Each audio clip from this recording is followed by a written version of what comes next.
আসসালামু আলাইকুম।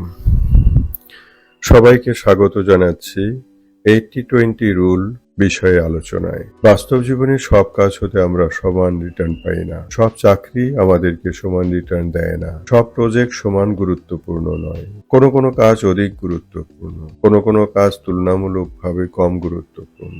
যে সকল কাজ অধিক রিটার্ন দেয়, যেসব ব্যক্তি অধিক কর্মক্ষম, যেসব বিনিয়োগ হতে আমরা বেশি মুনাফা পাই, যেসব কাজের উপর সামগ্রিক সাফল্য নির্ভর করে, সেই সব কাজের প্রতি আমাদের বেশি সময়, সম্পদ ও মনোযোগ বিনিয়োগ করতে হয়। এর বাইরে অন্যান্য কাজের ও কর্মীর ধরন ও গুরুত্ব অনুযায়ী কম সম্পদ, কম অর্থ, কম মনোযোগ ও জনবল বিনিয়োগ করলেও চলে। আর এজন্যই 80-20 নিয়ম অনুসরণের প্রয়োজন পড়ে। 80-20 রুল অনুসরণে আমরা সর্বোচ্চ অগ্রাধিকারের কাজকে বেশি গুরুত্ব দিয়ে থাকি। কিভাবে এই 80-20 রুলের উদ্ভব হলো? 1906 সালে ইতালীয় অর্থনীতিবিদ ভিলফ্রেদো প্যারেতো লক্ষ্য করেন যে ইতালির 20% ব্যক্তি 80% জমির মালিক।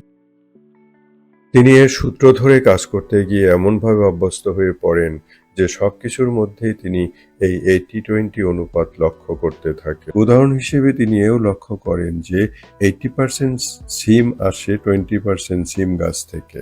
এই 80-20 রুলকে তিনি কার্যকারণ ও ফলাফল রুল হিসেবে অভিহিত করেন। ভিলফ্রেদো প্যারেতোর নাম অনুসারে একে প্যারেতো প্রিন্সিপাল বা প্যারেতো রেশিও হিসেবেও অভিহিত করা হয়ে থাকে। প্যারেতো প্রিন্সিপালের মূল কথা হচ্ছে আমরা যে সকল কাজ করে থাকি তার মধ্যে 20% কাজ থেকে 80% সাফল্য আসে। নিচের কিছু উদাহরণ লক্ষ্য করলে আমরা এর বাস্তবতা ও সত্যতা বুঝতে পারি। প্রজেক্ট ব্যবস্থাপনা।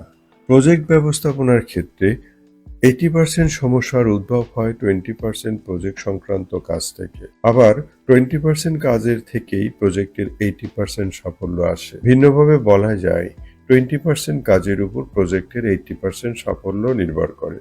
ব্যবস্থাপনার ক্ষেত্রে সবচেয়ে ভালো পারফরমেন্স প্রদর্শনকারী এবং সবচেয়ে খারাপ পারফরমেন্স প্রদর্শনকারীদের মধ্যে যদি তুলনা করা হয় তাহলে দেখা যায় 80% কাজ সম্পাদিত হয় টিমের 20% জনবল দ্বারা।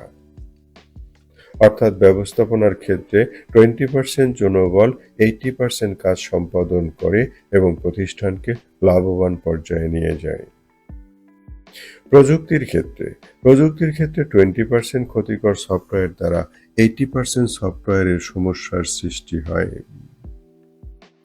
সফটওয়্যারের ক্ষেত্রে 80% কাস্টমার একটি সফটওয়্যারের কেবলমাত্র 20% ফিচার ব্যবহার করে। অর্থাৎ 80% কাস্টমার সফটওয়্যারের বাকি 80% ফিচার ব্যবহার করেন না অথবা ফিচার ব্যবহার করতে জানেন না। বিক্রয়ের ক্ষেত্রে 80% বিক্রয় আসে 20% পণ্য বিক্রি থেকে।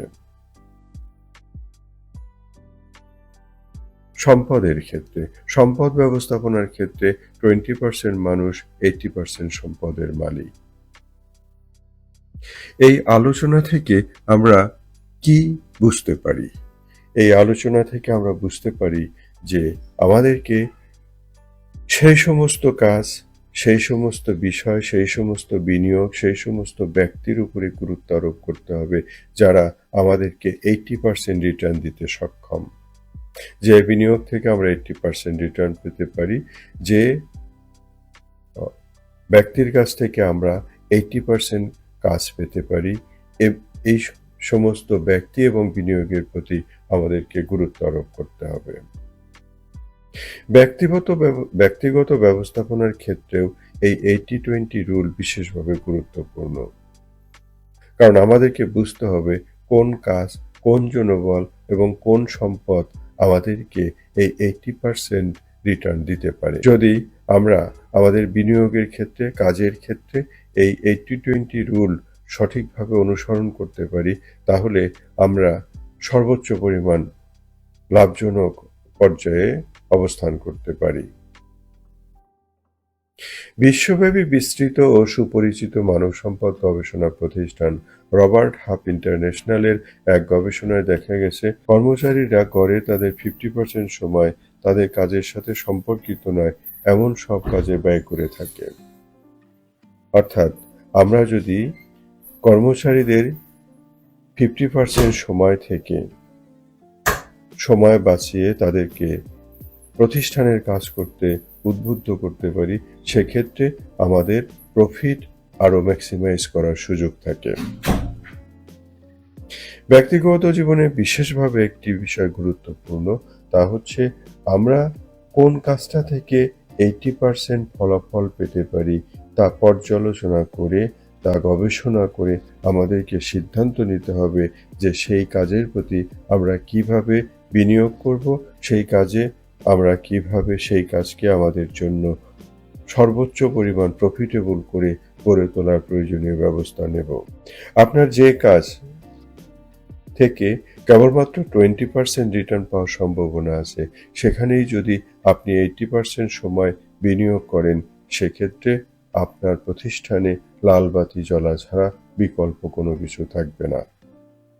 তবে একথাও বিশেষভাবে স্মরণীয় যে শুধুমাত্র 80% প্রফিট আপনি যেখানে পাবেন, সেই কাজের প্রতি যদি আপনি 100% মনোযোগ এবং অর্থ বিনিয়োগ করেন এবং 20% কাজের প্রতি যদি একদমই কোনো মনোযোগ না দেন, সেক্ষেত্রে এই 20% কাজও কিন্তু আপনার 80% কাজের প্রফিটকে খেয়ে ফেলতে পারে। অর্থাৎ চূড়ান্ত কথা হচ্ছে আমাদেরকে আসলে দুইটা দিকেই খেয়াল করতে হবে। তবে প্রফিট মার্জিন বিবেচনা করে আমাদেরকে কোথাও 80% এবং কোথাও 20% মনোযোগ, সম্পদ ও বিনিয়োগের বিষয়টি বিশেষভাবে বিবেচনা করতে হবে। অসংখ্য ধন্যবাদ জানাচ্ছি আমাদের সাথে থাকার জন্য। নিশ্চয়ই পরবর্তী পর্বে অন্য কোনো বিষয় নিয়ে আমরা হাজির হব। ততক্ষণ পর্যন্ত সবার সুস্বাস্থ্য ও মঙ্গল কামনা করে শেষ করছি। অনেক ধন্যবাদ। ভালো থাকবেন, সাথে থাকবেন।